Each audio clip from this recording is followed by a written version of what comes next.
High বন্ধুরা, দেবার্চনা কিচেনে প্রতিদিনের মতো আজকেও তোমাদের ওয়েলকাম। সবাই ভালো আছো? আমার শরীর খুব একটা ভালো না, অনেক দিন ধরে কাশি হচ্ছে। কাশিটা কিছুতেই কমছে না, জানো তো বন্ধুরা। যাই হোক, ওটা তো শরীর থাকলে হবেই, কিন্তু রান্নাটা বন্ধ করে রাখলে তো হবে না, পেট তো শুনবে না, তাই না? তাই জন্য আজকে তোমাদের জন্য নিয়ে এসেছি ভেটকি ফিশ ফিঙ্গার।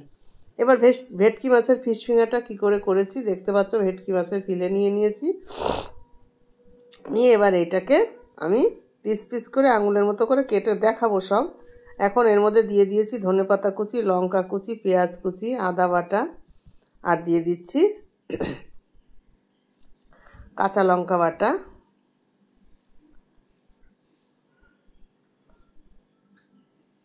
আর দিচ্ছি একটু জিরে বাটা, আর একটু রসুন বাটা।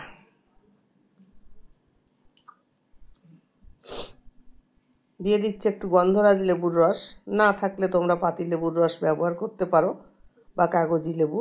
আমি গন্ধরাজ লেবুটা দিয়েছি যাতে গন্ধটা সুন্দর হয়, আর ভেটকি মাছের একটা গন্ধ আছে, গন্ধটা চলে যাবে, ওই জন্য আমি গন্ধরাজ লেবুটাই ব্যবহার করেছি।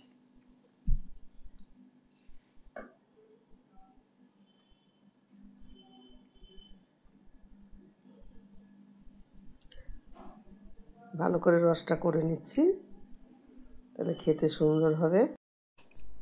ভালো করে লেবুর রসটা চিপে নিলাম। বন্ধুরা, আমি ভেটকি মাছের ফিলেগুলো কি করেছি তোমাদের দেখাইনি, ওটাকে আমি সিদ্ধ করে কাঁটাটা ছাড়িয়ে নিয়েছি। নিয়ে এবার ওই ভেটকি মাছটা আমি এর মধ্যে দিয়ে দিলাম। দিয়ে এই দেখো, পরিমাণ মতো ভেটকি মাছ সিদ্ধ করে কাঁটা ছাড়িয়ে আমি এর মধ্যে এটা দিয়ে দিয়েছি। এখন এর মধ্যে দিয়ে দিচ্ছি একটু চালের গুঁড়ো, পরিমাণ মতো দেবে তোমরা।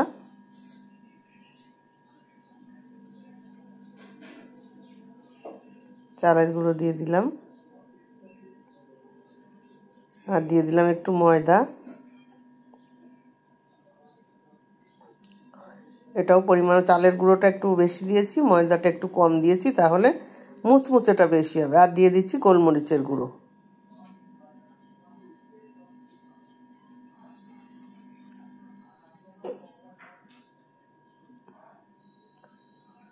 দিয়ে দিচ্ছি একটু লঙ্কার গুঁড়ো।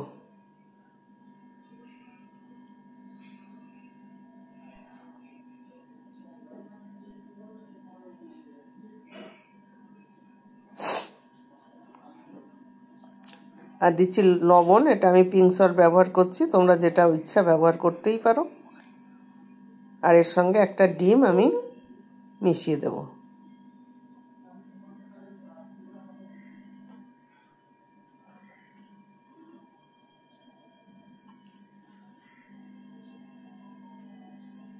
এবার ভালো করে সুন্দর করে এটাকে মাখিয়ে নেব।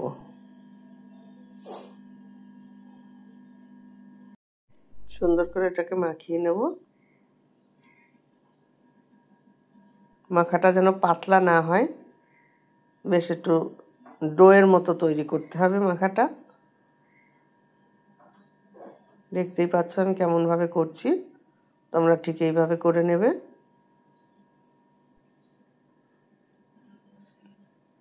মাছটা পুরো এর সঙ্গে মিশে গেল, দেখো একটা ডোয়ের মতো তৈরি হয়ে গেছে। এখন কি করব দেখতে থাকো। এখন আমি এটাকে লম্বা লম্বা করে আঙুলের শেপ দেব।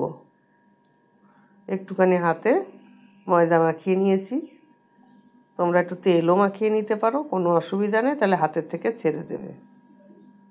এই দেখো আঙুলের শেপ দিয়ে নিয়েছি। নিয়ে এবার আমি এটাকে এই বিস্কুটের গুঁড়োর মধ্যে দিয়ে দিয়েছি, দিয়ে বিস্কুটের গুঁড়ো মাখিয়ে দেবো।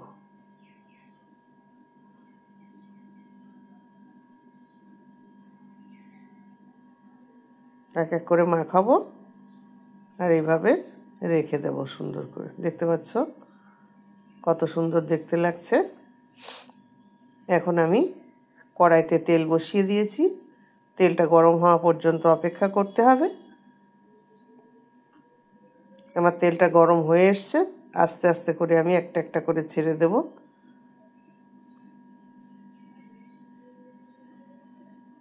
দেখো কত সুন্দর লাগছে দেখতে, আর খুব মুচমুচে হয় এগুলো খেতে।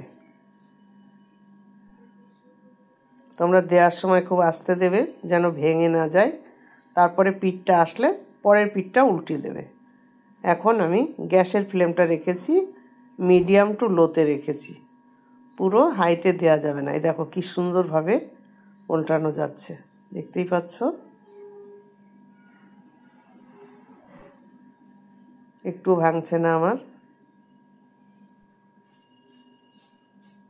এইভাবে আমি সবগুলোকে এক এক করে ভেজে নেব।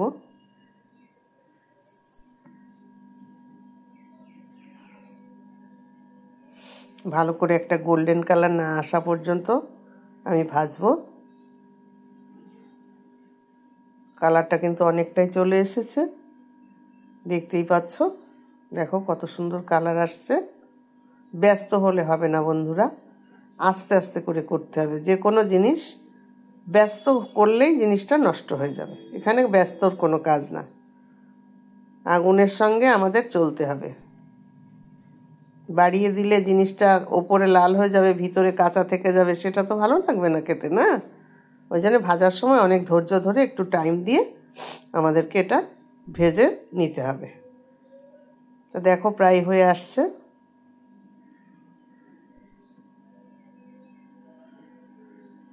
কি সুন্দর রংটা হচ্ছে। আর একটু রং ধরাবো, আর একটু লাল হলে ভালো লাগবে।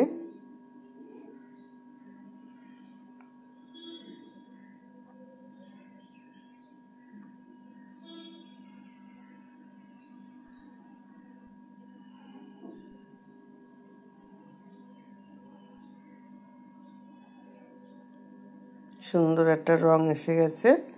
এবার আমি এগুলোকে তুলে দেব। হয়ে গেছে, দেখো কত সুন্দর কালারটা এসছে, দেখতেই পাচ্ছ। দেখো কি সুন্দর লাগছে। এখানে আমি দিয়ে দিলাম টমেটো সস। সোনা, খাবে তো? দাও দাও। এ সোনা তো আমার পিঠের কাছে এসে হাজির। তাহলে বন্ধুরা এখন সোনাকে খেতে দেবো। কেমন লাগলো তোমরা এইভাবে খেয়ে আমাকে জানাবে। ভালো লাগলে লাইক শেয়ার কমেন্টস করবে। যারা এখনও সাবস্ক্রাইব করনি তারা সাবস্ক্রাইব করবে। সকলে ভালো থাকো, আবার দেখা হবে পরের ভিডিওতে। টাটা।